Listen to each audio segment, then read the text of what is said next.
Alors, je suis Célia Lemaire, je suis à l'école de management de Strasbourg.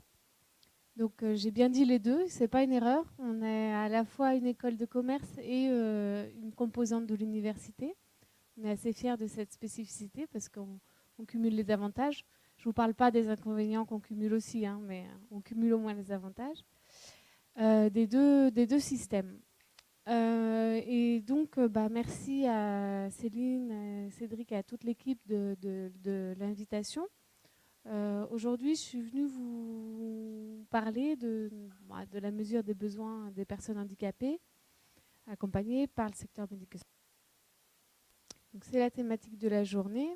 Et je vais aborder un certain nombre de choses. Alors, en 40 minutes ou un peu moins ou un peu plus, je ne sais pas, on ne va pas aborder en profondeur cette question-là, c'est sûr. Donc ce que je vous propose comme plan de présentation, c'est d'abord parler de la réforme de la tarification qui est en cours dans le secteur. D'abord, pourquoi est-ce qu'il faut changer? Pour ça, on va rapidement évoquer ce qu'est la tarification aujourd'hui et puis les problèmes qu'elle peut poser.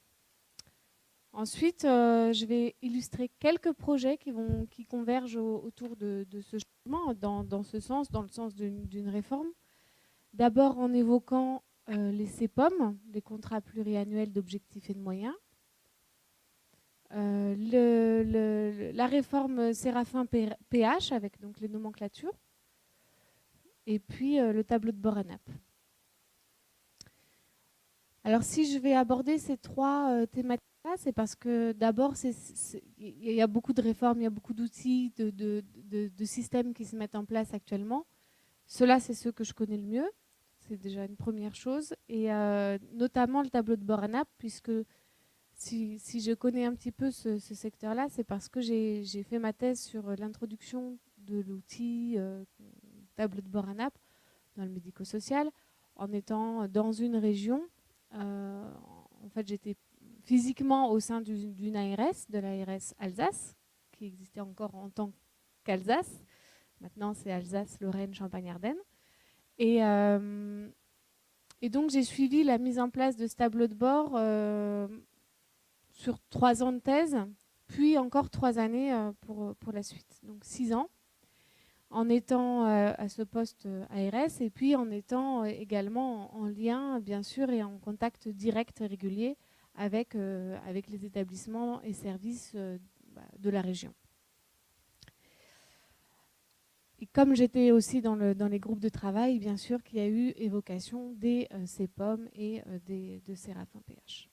Alors voilà, donc ces 3 projets-là, je vais les évoquer. Puis ensuite, je vais vous montrer à quel point cette dynamique de parcours qui est invoquée par la réforme, notamment Séraphin PH, enfin le projet, je vais l'appeler projet avant de l'appeler réforme, Séraphin PH, eh bien, répond à une dynamique de parcours. Et en quoi cette dynamique de parcours fait écho avec la chaîne de valeur. La chaîne de valeur qui nous vient de l'industrie. Ensuite, je vais évoquer cette évolution qui fait écho bien sûr aux réformes qui ont eu lieu dans le secteur de la santé. Et puis, je finirai sur le changement de paradigme plus profond, plus fondamental, qui est en lien avec ces évolutions. D'abord, je vais évoquer donc l'évolution des logiques institutionnelles, alors logique institutionnelle et culture, et puis les conséquences des modifications de ces logiques. Donc c'est tout un programme, mais je voulais aborder ces différents points parce que même si ça relève de nature un petit peu différente, ça me semblait être des points essentiels dans cette question. Alors d'abord, je vous ai dit, hein, la réforme de la tarification, d'abord, pourquoi changer? Donc aujourd'hui, la tarification des établissements et des services médico-sociaux, que je vais appeler ESMS de temps en temps, eh bien, s'appuie sur différentes sources. Donc, vous le savez certainement, il y a une partie qui est liée à la santé, à tout ce qui est soins, qui est financée par l'assurance maladie via les agences régionales de santé. et puis toute la partie qui est liée à l'absence d'autonomie, à la dépendance, j'utilise les deux termes, on choisit celui qu'on veut, eh bien, ce sera assuré principalement par les conseils départementaux.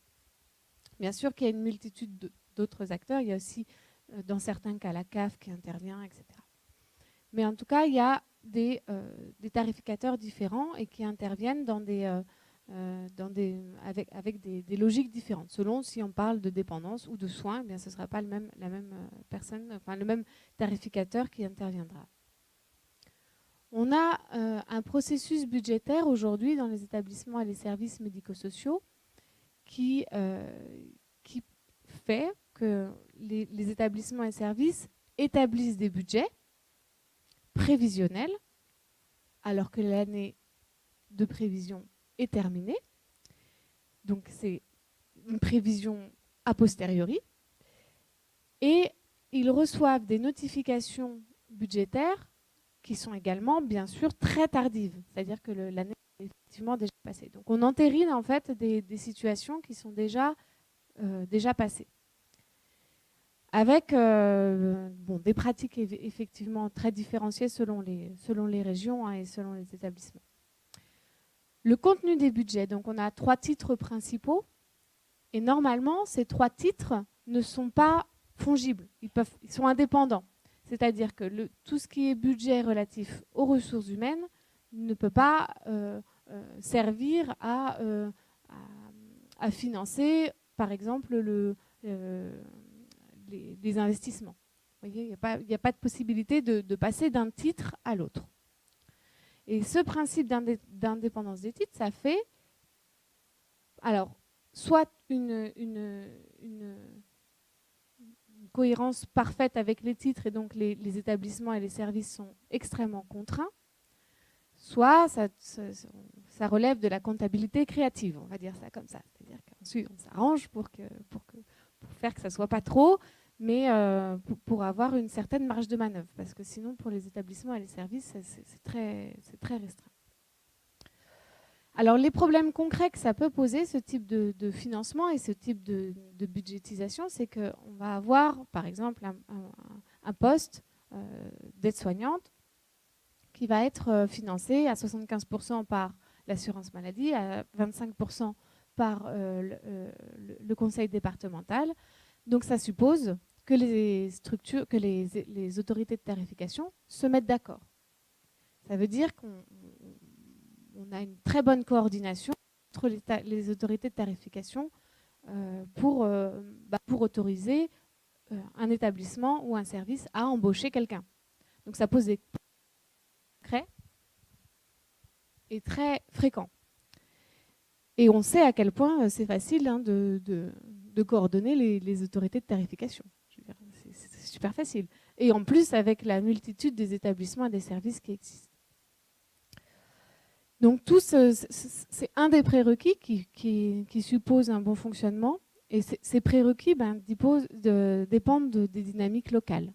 Il y a bien sûr des départements, des régions pour lesquels ça fonctionne très bien, pour lesquels il y a un vrai dialogue qui s'établit et qui fait qu'il n'y a pas de grandes difficultés entre les conseils départementaux et les ARS, par exemple. Mais ces personnes dépendantes ou autorités dépendantes, et ça fluctue beaucoup, notamment avec les changements politiques. Donc, c'est effectivement pas très satisfaisant comme mode de fonctionnement. Alors, le changement donc, de ce système de tarification est appuyé notamment par l'arrivée des CPOM dans le secteur du handicap. Donc vous savez que les CPOM, c'est les contrats pluriannuels d'objectifs et de moyens. Donc dans ce terme-là, il y a la notion contractuelle. Le contrat va concerner l'établissement ou le service, les autorités de tarification avec lesquelles il travaille. Donc ça peut être justement les ARS, le conseil départemental et l'établissement. Alors, les contrats pluriannuels, donc c'est 5 ans, hein, pluriannuel c'est donc 5 années, avec un recensement donc, des objectifs de la structure et des moyens qui peuvent être alloués pour atteindre ces objectifs. Alors bien sûr, la crainte, c'est qu'il n'y ait que des objectifs et pas de moyens. Il faut que le CEPOM ne devienne pas un CEPO. Et la dynamique des appels à projets va dans le même sens. Donc, je l'évoque simplement rapidement, c'est parce que les avantages et les inconvénients sont assez proches. En fait, on a une logique pour les établissements et les services médico-sociaux qui s'est inversée. Auparavant, les établissements et les services qui voulaient mener un projet proposaient un projet aux autorités. Et puis, il y avait une gestion des dossiers, une qualification, oui, non, en fonction de tel et tel critère. La logique s'est inversée puisque c'est maintenant les autorités qui émettent des appels à projets et les établissements ou services qui répondent à ces appels. Donc, on n'a plus du tout la même logique. Dans les deux cas, on a, pour les autorités de tarification, un gain en lisibilité. Ils voient mieux sur le territoire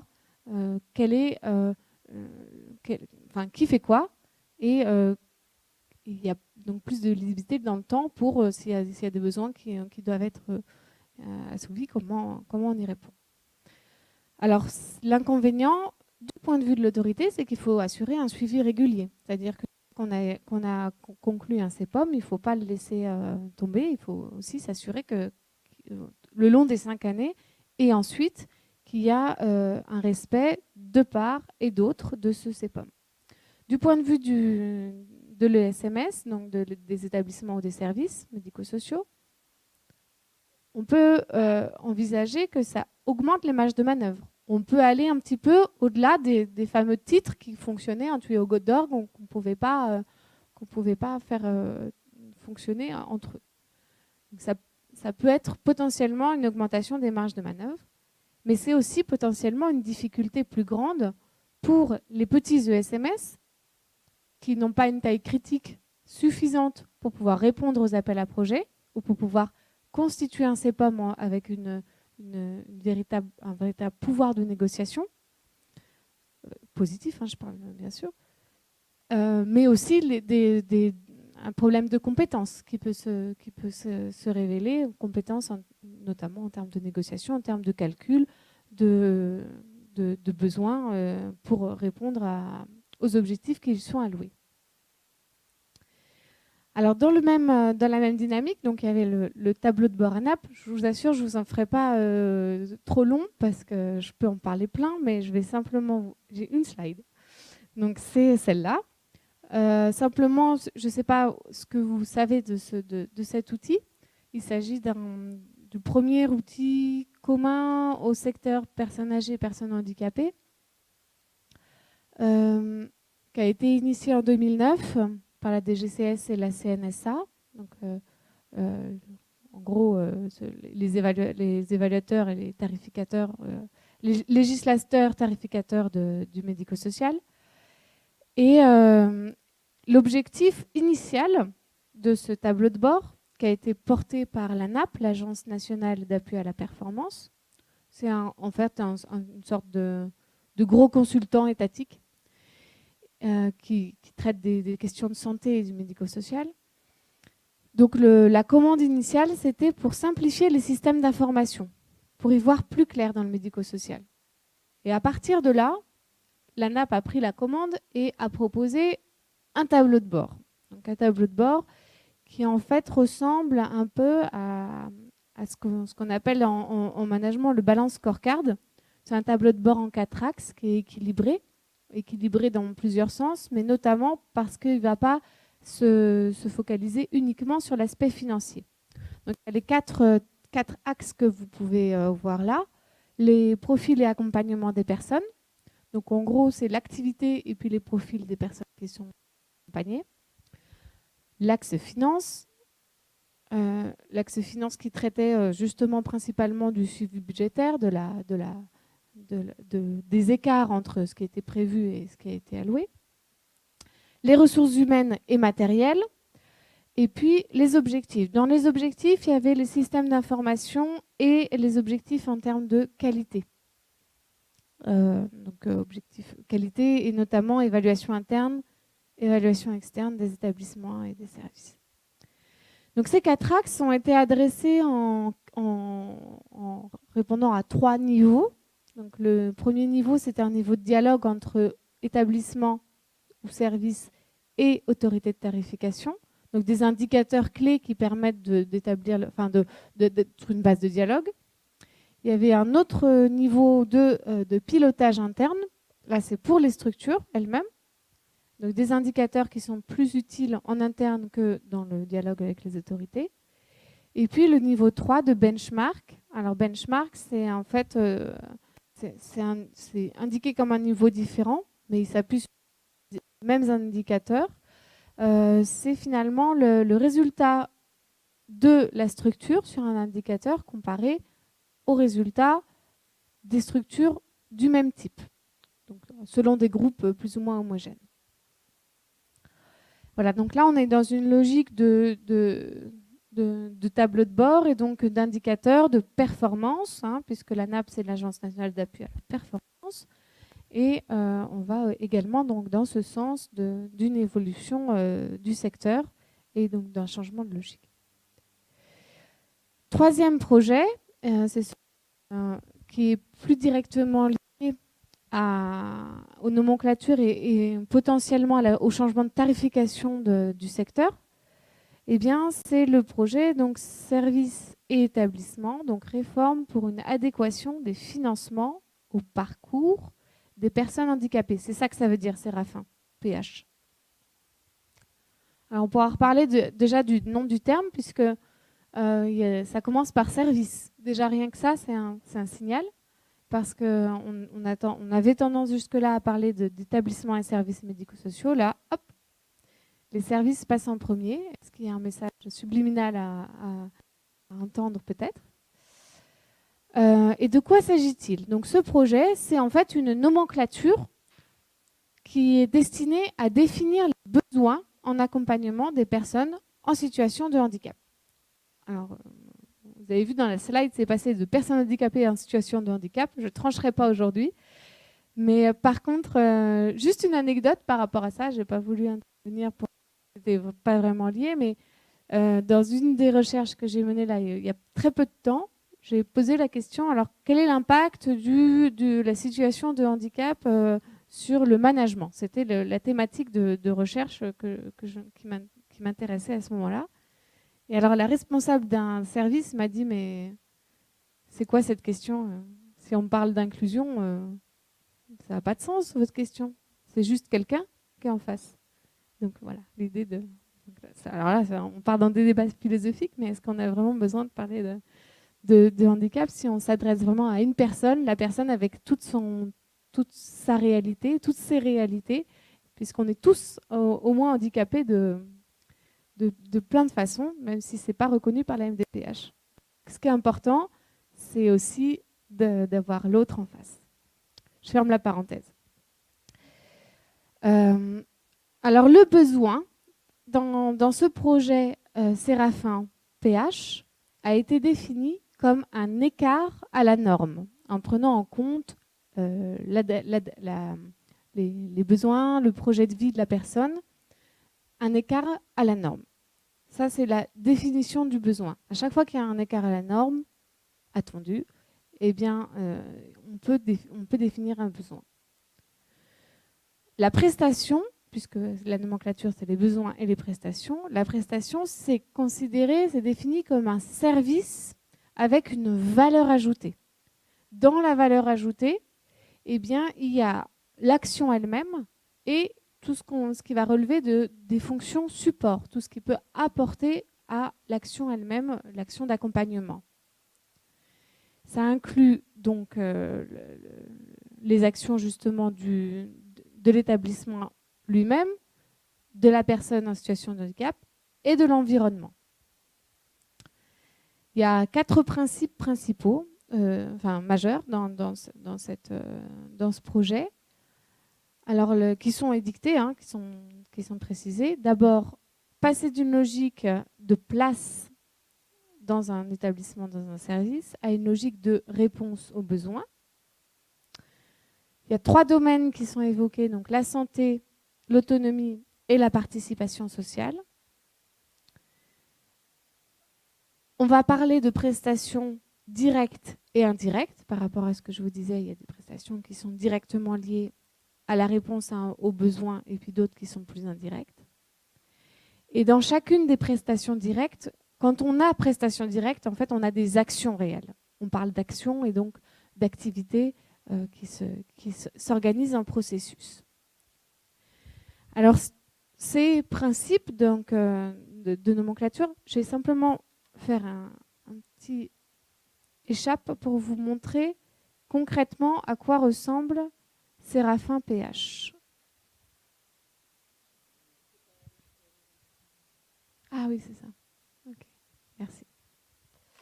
Donc, les représentations graphiques ressemblent à ça. Alors, je vais essayer de...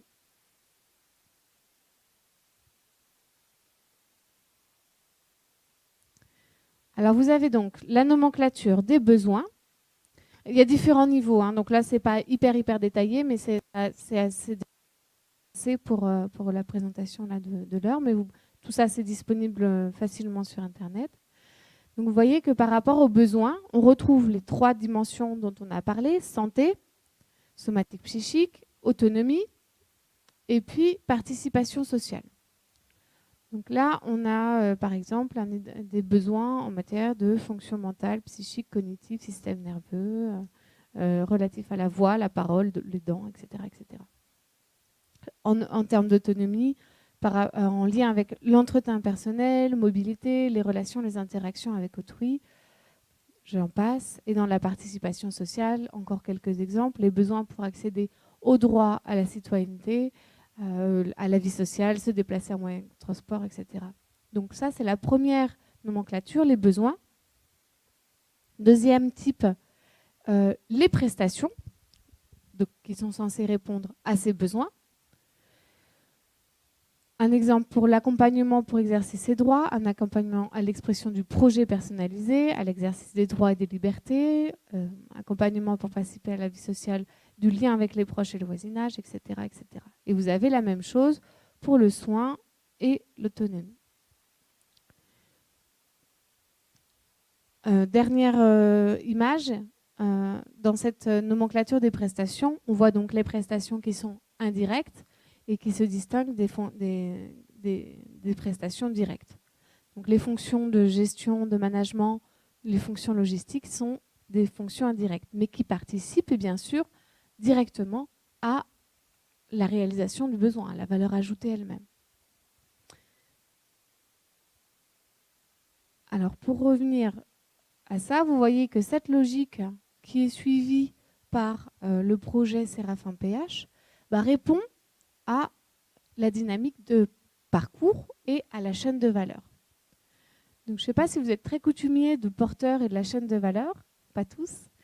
Donc, en extrêmement rapide, porteur, qui est un auteur en management, en stratégie en fait, a proposé, dans les années 80, hein, c'est pas récent, un modèle générique de la chaîne de valeur. Ce qu'on proposait, c'est que donc, il faut se replacer. On est dans le secteur de l'industrie et la question, c'est quel est le besoin de mon client? Puisque si je veux en fait satisfaire son besoin, il faut que je le connaisse. Donc, on part d'un besoin qui est identifié, que l'on peut voir ici. Ça, c'est le besoin du client. Et le besoin doit être satisfait. Je dis client, on est dans de valeur années 80. Et selon lui, tout processus de création de valeur, toute production de biens ou de services répond à une logique en 3 temps. D'abord, on a un processus d'innovation. Ici, dans l'industrie, ça va être cerner le marché et créer le produit ou le service. Ensuite, on a un processus de production, de fabrication, de livraison du produit, si c'est le cas, ou bien de service, sachant que la livraison d'un service, ça va être en même temps que la production, éventuellement. Et puis, un processus de service après, qui va être assurer un service au client, donc lié à ce qui a été vendu au préalable. Et on doit arriver à un besoin qui est satisfait. Et vous voyez, cette logique-là, eh bien, elle peut s'appliquer à la création de boîtes de conserve, mais aussi à la production de tout service. Le service. Ils ont d'ailleurs proposé un modèle de parcours adapté aux soins. Alors, on a dans l'adaptation, là, on ne parle plus de clients, mais on va parler de patients, un certain nombre d'étapes du suivi de la prévention au diagnostic, préparation à l'intervention, intervention, réhabilitation et suivi de la personne qui a besoin de soins. Ça, c'est les actions directes du soin. Et puis, en haut, vous avez un certain nombre de fonctions support qui sont là pour apporter un appui, le support dans ce sens-là, aux activités directes. Donc, elles sont résumées en 4 axes principaux: accéder, mesurer, informer et développement des connaissances. Donc, ça va être par exemple l'imagerie, le lieu d'accès, mais également l'apprentissage des personnes et la formation des médecins et des personnes qui sont en situation d'accompagnement. Alors cette évolution, elle a été proposée pour le secteur de la santé. On peut tout à fait l'imaginer pour le secteur médico-social. Et la logique de Séraphin PH eh bien, répond à cette proposition, modélisation en fait du service à plusieurs aspects. D'abord, on parle de besoins et on cherche à satisfaire les besoins des usagers. Ensuite, on a une vision processuelle et une vision de parcours de la personne. On a cette double dimension, activité directe, donc comme ici on peut le voir, et puis activité support. Donc on a cette référence en fait qui est implicite à des modèles qui existent, qui sont préexistants et qui se focalisent sur la chaîne de valeur. Alors, il n'y a pas de jugement de valeur justement de ma part de dire que c'est bien ou c'est pas bien. Simplement, il faut savoir d'où viennent les systèmes. Et voilà. La manière dont a été modélisé Séraphin PH, eh bien, ça répond à cette logique-là. Alors, cette évolution fait écho, bien sûr, aux réformes dans le secteur de la santé. Historiquement, les sont passés d'une dotation globale au niveau de à une tarification à la journée, puis à un financement à l'activité, à l'acte. Alors, à l'acte, ça veut dire que chacun des actes qui sont produits par l'hôpital vont être codés, et puis l'ensemble de ces codages par le PMSI, plein de choses techniques, va remonter au niveau national pour avoir une tarification, une réévaluation de la tarification. Sachant qu'on a bien sûr une difficulté qui est contradictoire avec cette tarification à l'acte, c'est que l'enveloppe globale qui est dédiée à la santé, eh bien, elle est constante. Donc finalement, on devrait avoir, plus on a d'actes qui sont coûteux, plus on a de financement. C'est une logique. Mais ça, c'est si on voit seulement hôpital par hôpital. En prenant l'ensemble, du point de vue du tarificateur au niveau national, eh bien, on a de toute façon une limitation des financements. Donc en fait, c'est une des limites importantes de cette tarification à l'acte, c'est qu'on pense que plus on va produire en tant qu'hôpital un type d'acte, plus on va avoir de financement, ce qui peut aussi mener à des dérives.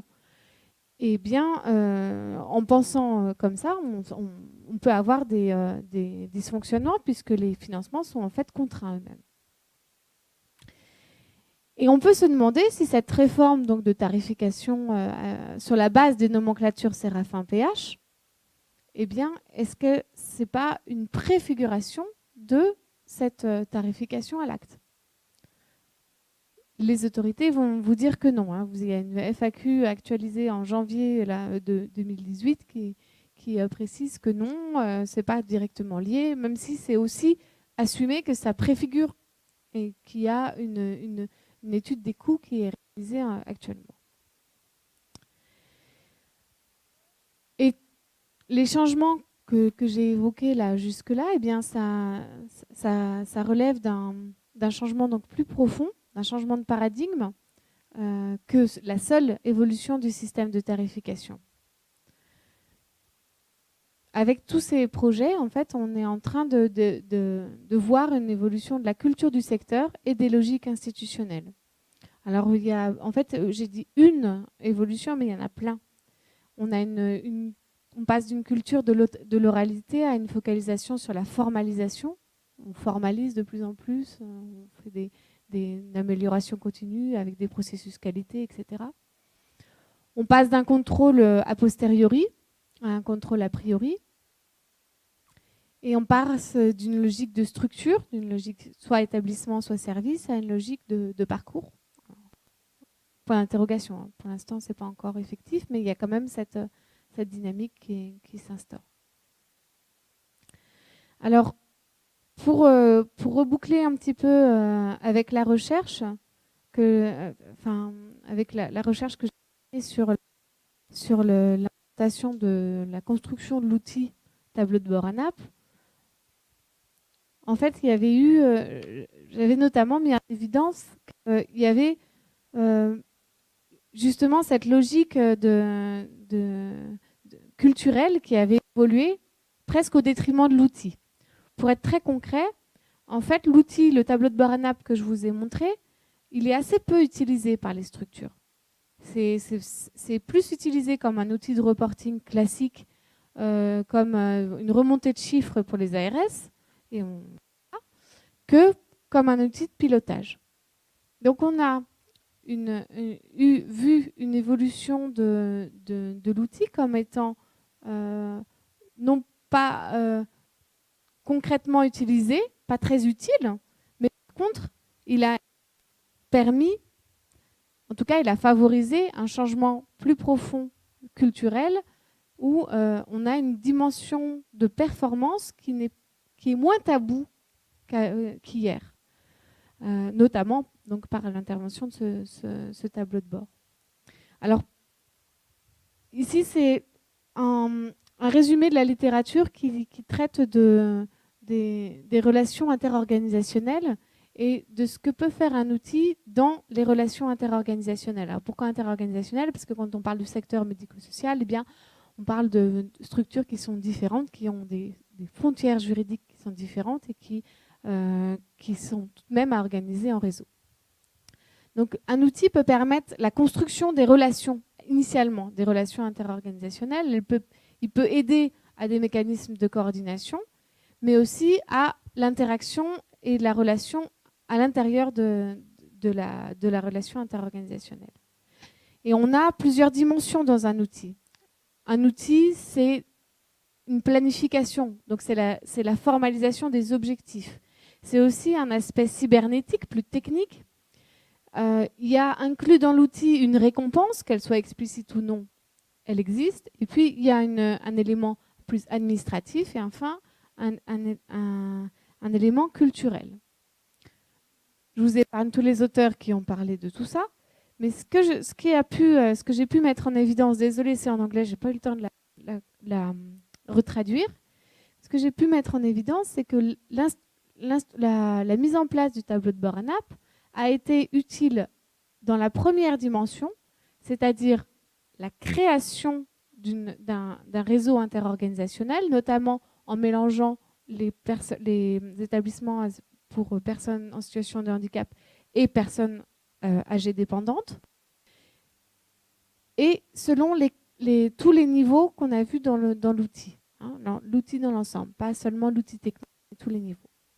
Et c'est surtout l'aspect culturel, ici, c'est pour ça que c'est en gras, qui a été déterminant. Donc finalement, on a presque sacrifié l'outil lui-même en tant qu'outil technique avec les indicateurs au profit d'un changement culturel plus profond avec une focalisation sur une performance, sur un type de performance organisationnelle tel que défini par l'ANAP, donc l'Agence nationale d'appui à la performance. Alors, dernier élément, voilà, presque dernier élément, par rapport aux conséquences de la modification de la culture du secteur et de ses logiques institutionnelles. Donc là, je me réfère à Oliver, qui a étudié en 91 les réponses stratégiques à une injonction, à un élément coercitif. Comment est-ce que les établissements, là c'est pareil, hein, c'était hors secteur, mais ça peut tout à fait être appliqué, comment est-ce qu'une organisation va répondre à une injonction? Alors, ils avaient déterminé des facteurs prédictifs et puis des types de réponses, donc du consentement au compromis, à l'évitement, au défi et à voir la manipulation. C'est les différentes réponses qui peuvent être apportées quand on a un outil comme ça qui nous est imposé. Alors, on a mis en évidence dans une étude... Ah, moi, je ne l'ai pas là, c'est pas grave. C'est bien, je vous ai épargné un petit tableau. On a, dans le secteur médico-social, passé, c'est qu'ils ont répondu de manière très différenciée, hein, pour reprendre ça. Il y a eu du consentement, du compromis, de l'évitement, du défi, de la manipulation. Il y a eu un petit peu de tout ça, avec des évolutions différentes selon les établissements ou services et aussi dans le temps. Et c'est ce qui nous permet de mettre en évidence qu'il y a eu un apprentissage, un effet d'apprentissage organisationnel, c'est-à-dire qu'au fur et à mesure du temps, les établissements ne vont plus répondre de la même manière à cette même injonction. Il y a eu aussi une institutionnalisation du secteur qui est révélée par l'évolution de l'outil. Et puis, on n'a pas uniquement des réponses organisationnelles qui vont être de l'ordre de la réaction, mais aussi et surtout une proactivité de la part des établissements et des services.